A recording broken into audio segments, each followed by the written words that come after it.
جربت حاجات جديدة غير اللي انت كنت بتعملها قبل كده؟ جربت تقابل ناس جديدة؟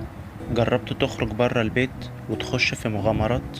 اليومين دول او في الحياة اللي احنا عايشينها الايام دي، الناس بتفضل قاعدة في البيت جوه دايرة الارتياح بتاعتها.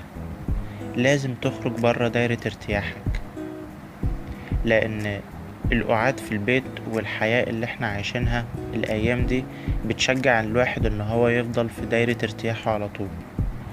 فجرب حاجات جديدة.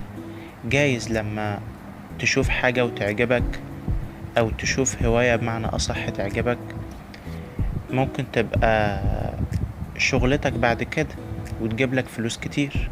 قابل ناس جديدة، يمكن تلاقي حد منهم بعد كده يبقوا أصدقاء العمر بالنسبة لك. فاللي أنا عايز أقوله لك، اخرج برا دايرة ارتياحك. الناس الناجحة بتجرب حاجات جديدة دايما،